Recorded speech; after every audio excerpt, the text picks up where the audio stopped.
London was burning. For 4 days in August, social unrest spread through the capital and then on to cities and towns throughout England. Hello and welcome to A Simple Question, your weekly roundup of views and public opinion from the streets of London. I'm Phil Rees. In today's show, what sparked the violence in places like this? And was the response of the police and the courts appropriate? But first, here's a video clip. Between the 6th and 10th of August 2011, many English cities experienced serious unrest, looting and arson. It was the worst social violence in the UK for 30 years. The violence began following a fatal shooting involving officers from London's Metropolitan Police a few days earlier. Mark Duggan, a 29-year-old black man, was shot by police attempting to arrest him following a surveillance operation. He died from a gunshot wound to the chest. On August 6th, Duggan's relatives and local residents marched to Tottenham police station demanding information about the circumstances of his death. The police authority initially stated that an officer was shot first before Mark Duggan was killed. This was later found to be incorrect. After the march, members of the waiting crowd attacked 2 nearby police cars, setting them on fire. In the following days, rioting spread to several London boroughs and eventually to other areas of England. The most severe disturbances outside London occurred in Bristol, Birmingham and Manchester. Prime Minister Cameron returned early from his holiday to attend to the crisis. David Cameron said every action would be taken to restore order, with contingency plans for water cannons to be available at 24 hours' notice. Some argued that police should use plastic bullets for the first time on the British mainland in order to reclaim the streets. 5 people died and at least 16 others were injured as a result of the unrest. An estimated £200 million worth of damage was incurred. Over 3,000 people were arrested, of whom more than 1,000 had been charged. Courts worked extended hours to deal with the number of arrests. Some MPs and justice campaigners say many of the sentences were too harsh. 2 men were jailed for 4 years for using Facebook to incite riots, and another was given 18 months for having a stolen TV in his car. A typical sentence for theft or handling stolen goods during the unrest was 13.6 months, compared with 4.1 months for the same offence last year.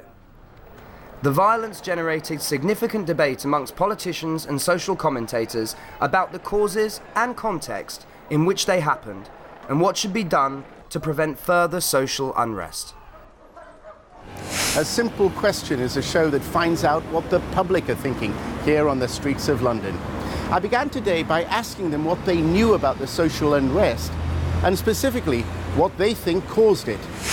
Well, I know that it started off in Tottenham, in North London, where I think they were sort of angry about this guy getting shot, and then I think a lot of other people used it as an excuse just to kind of voice their feeling about the situation, that's the economics at the moment, how the world's sort of Britain's going, really, and then I think it escalated from there, really, and it was just an opportunity for people to kind of get out and sort of voice their upset. Tell me what you know about the unrest that happened in London and what do you think caused it? I think it's too easy to say there was one cause. I think one of the problems at the moment is that we're trying to find one answer. Is it social deprivation? Is it because there are just a whole load of lawless people who think they can do what they want? 5 or 6 other reasons are given. I should think it's probably all of those things. You know, the different people have different motivations for rioting. That they trashed London, and it was just a bunch of hooligans out on the street, and what they did was totally appalling. I'm not sure what actually caused it. I don't believe that it had anything to do with the law enforcement. I think it was mob mentality that took over London. It's awful. It seems to be something that has been coming for a long time because there's an underclass that's been ignored. And so I wasn't surprised at all. What do you know about the unrest that took place in London and what do you think caused it? I think the problem is that there are a lot of young people are out of work, they haven't got any hope. But I also think it's a reaction to something that perhaps that they saw as a way in which to get at the police and people they see in a power position. And I think it was just a way in which they could vent out their anger and frustration. And that's how I think the riots happened. They just dominoed across the whole fragment, the whole spectrum of society, to the young people in particular. You know, there's unemployment, there's inflation, the cost of living, people haven't got jobs. There's all sorts of things that are a catalyst for this sort of thing to happen. My personal opinion was that they just sought to say a word and just try to make a statement out of something that wasn't really that shouldn't have been done. That's what I'm thinking. How appalling it was, and how quickly it all happened, and how quickly it spread from one area of London to really areas outside of London. What do you think is the main cause of it? I think there was an initial trigger where somebody was killed, but that was just very, very poor excuse for a lot of unemployed people and dissatisfied people to become involved.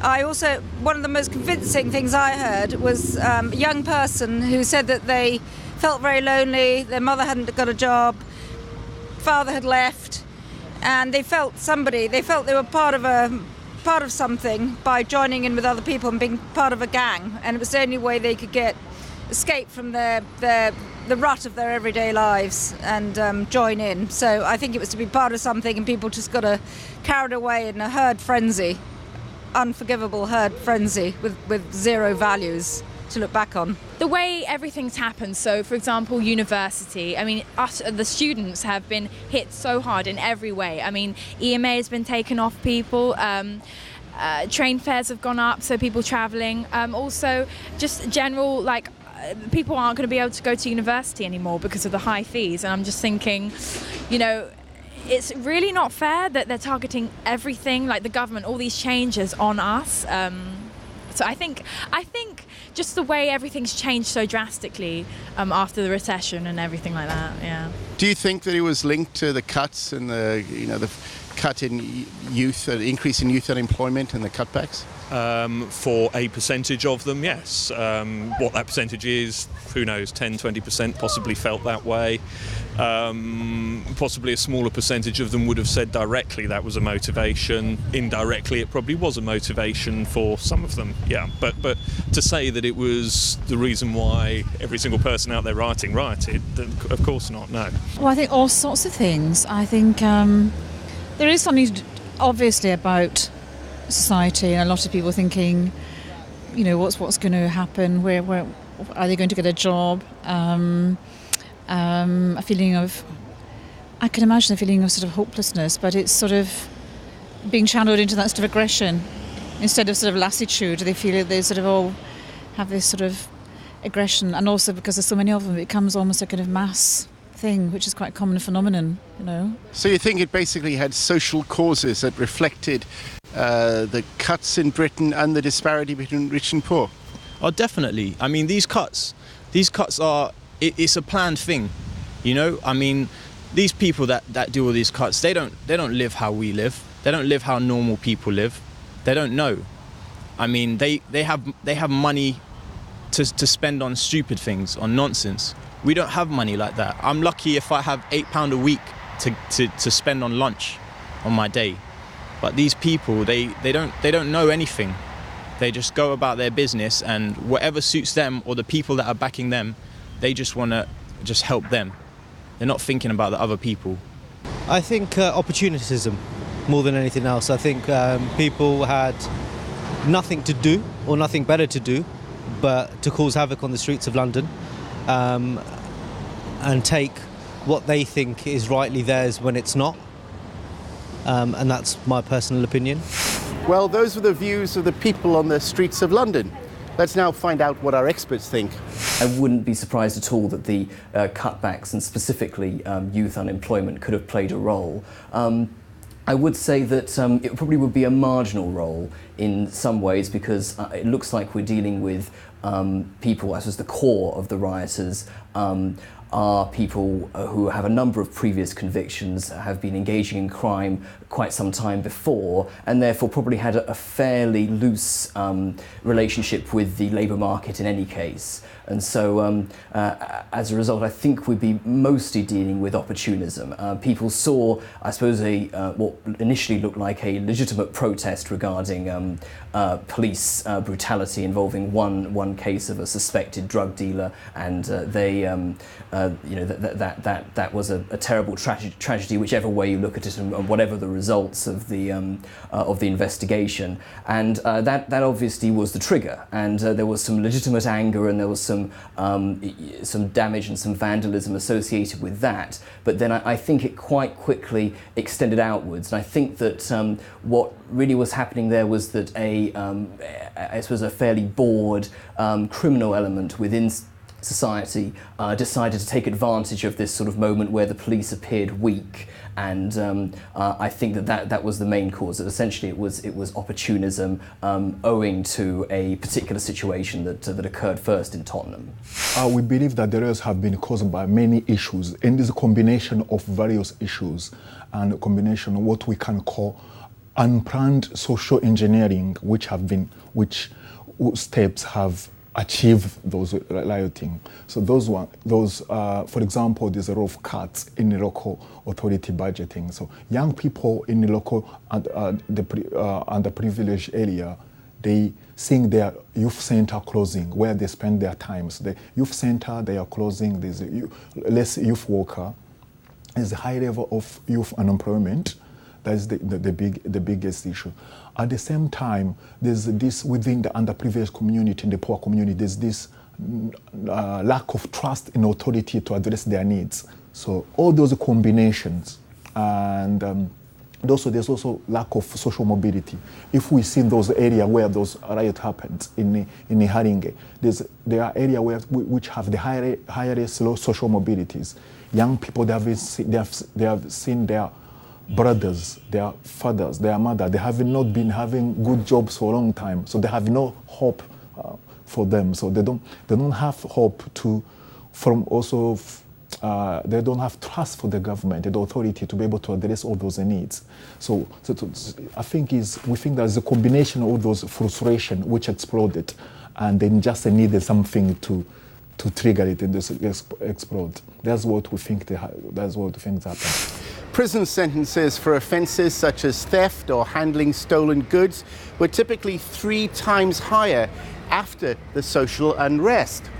Were the courts in that sense being fair, or were they overreacting? Let's find out what you think. I think, to be honest with you, I think it was, because you've got to remember London is quite a big borough, and to have the amount of police that you need, we're not used to sort of full-scale riots with mass people going out onto the streets, so they've done the best to their abilities. With all this talk of the government then coming back off their holidays to then say it was them that actually put this into practice, it's the actual officers that were there on the front line that actually done their best and knew what they needed to do in order to get reinforcements from all around the country. Well, the thought was they perhaps could have done more, but in some ways they're in a bit of a no-win situation. If they go in too heavy-handed, they get accused. If they don't do enough, they should have done more. I think perhaps to start with a little bit cautious, but I think at the end of the day they did what they had to, and I think they, did it to their best of what they could under the circumstances. What do you think about the reaction of the police? Well, to me, there was major discrepancies, because I knew people, I had friends in other places that were telling me they could see mobs and mobs of people doing whatever they wanted, and there was not one policeman in sight, not one. And there was a police station around the corner. Whereas in Ealing, if you look at Ealing, it's a borderline, it's quite posh, and there's a few immigrants here, and they had the police here before anything even went down.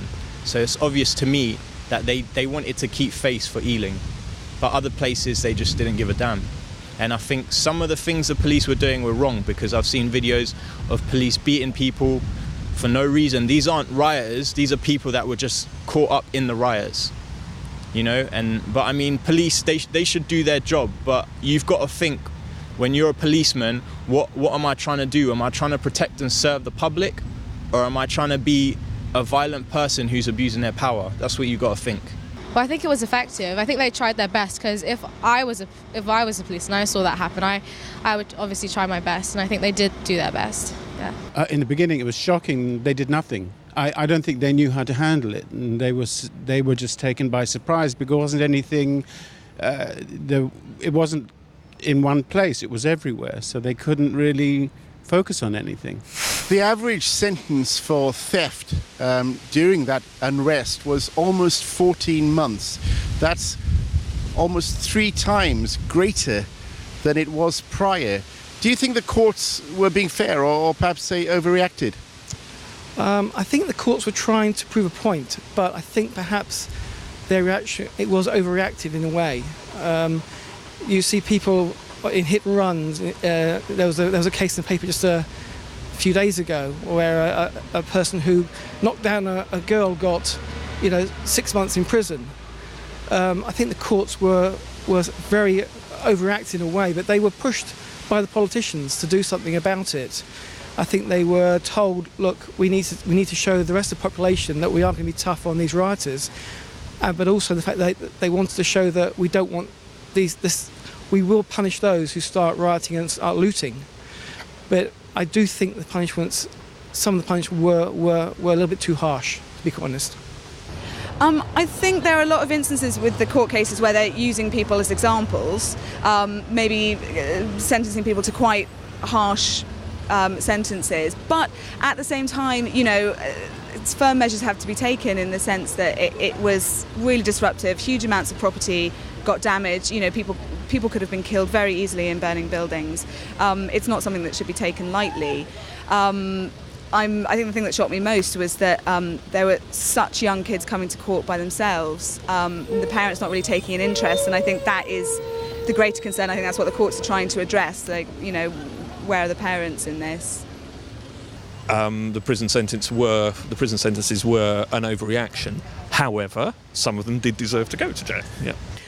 I think a little bit was knee-jerk reaction. But I think also it's, you can't believe everything you read in the papers, and sometimes you wonder if there's sort of more to their background than actually meets the eye. Maybe they were just making examples, but hopefully that any that were perhaps a bit unfair can be adjusted on appeal. I would say it's hard to tell, because each case is is unique. You get some instances where somebody's stolen a bottle of water or something, and they get sentenced, go to jail. So I think just the sheer numbers of the people that had to be go through the judicial system has caused the courts to react in this way.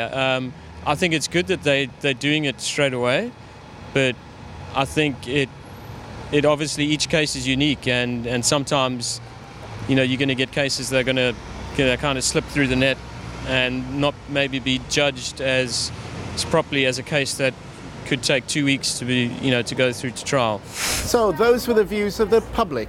Now let's find out what the experts have to say. I think when we're thinking about the way courts are deciding to judge people and deciding on sentencing, I think that there is an element of unfairness creeping in, but it actually, I think, works in both directions. I mean, for the most part, we end up sentencing people, I think, quite laxly for often quite serious crimes, especially considering that when people are given nominal sentences of, say, 12 months, that might lead to, say, only actual 3-month prison sentence in itself. They serve a lot of their sentence outside of prison, and an awful lot of it is just reduced through administrative decisions in any case. So I think that generally we're perhaps not quite severe enough, with quite a lot of serious offenders, serious and frequent offenders.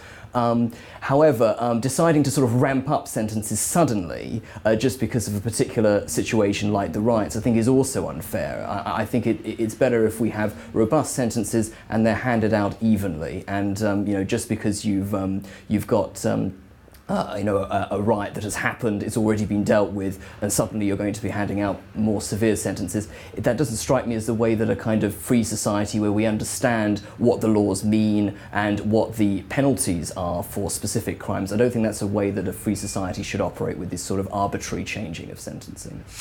I think the court have not been fair in their approach. They have been kind of influenced by the high media coverage of the event. They just want to show that they want to, to punish what happened, and considering what you just said, the sentences which have been handed to those young people are not proportionate, and they didn't take in consideration many social issues are talked about. And again, this riot, all the young people have been quota of the young people have been charged. They have been known by the police before. They have been known by the criminal justice system, and also they went after that. They went out rioting. So there's this still problem of the criminal justice system is not working, because most the people who have been punished before, they're still doing the same things. So I think this punishment has been very harsh. That has not been looking at the social issues, and the government should also address issues, social issues rather than criminal issues on the first hand. Because in the past, the experience, the statistics that are demonstrating that the criminal justice system, particularly in relation to the young people, is not working. So they should use those statistics and be innovative in looking at other ways of addressing those issues. Yeah, rather than trying to show that they are punishing for the headline stories, and without actually they're not addressing the real issue. In 2006, David Cameron said that antisocial youngsters needed to feel more love, as he put it. It became known as the hug a hoodie policy. Now he says that the unrest was caused not by poverty or inequality, but by a culture that glorifies violence and disrespects authority. What do the people think? I think, yeah, both elements are completely true. Yes, I do think there's a lot of kind of disaffected youths out there because there is so few opportunities for them. But also, we are known as being sometimes quite a softly nation, and sort of not really addressing things clearly enough, perhaps. So I think it needs to be a mix of the two. I sort of wonder whether David Cameron is perhaps backtracking in order to fit in with the public mood, perhaps. But I think it needs to be, again, like a sort of a middle ground between the two, definitely. I think on the one hand there is a lack of respect, but on the other hand, the hugging the hoodie. Would you want to hug a hoodie? I don't know. I don't think I'd want to hug a hoodie who goes around looting and pillaging and causing so much trouble. I think maybe David Cameron should go out in the street and try hugging some of those people during the riots. I don't think he would have got very far. So yes, I think that's, there is a. I think he was wrong in that respect to say it. I think he should have thought before he spoke, basically. Well, that's only a certain amount of youth he's seen. What about the rest who've done nothing about it, who haven't been a part of it? So he hasn't really stated how we feel, to see on the news how people are being affected, how their houses are being burnt down. We are showing love, and we're not a part of that. So he needs to be a bit more fair and try to see from other perspectives as well as to how we feel, other than those who's actually done something to attack it and make it happen. Well, I'm not too sure, because that just shows contradiction straight away from David Cameron. If it was in my power, I would have sent all the riots to David Cameron's house. And as far as a cultural thing, I'm not too sure, because they had every colour, every culture was there. So I'm not too sure, but it does need to be a bit of love. But you have to understand that some of these kids, they do need love, but they've got a lot older mentalities than you would think. So you have to kind of show them respect at the same time as well as love. Well, that's all we've got time for this week. Thank you for joining us. If you've got something to say yourself, send an email to asimplequestion@presstv.com. That's asimplequestion@presstv.com. I'll see you next week.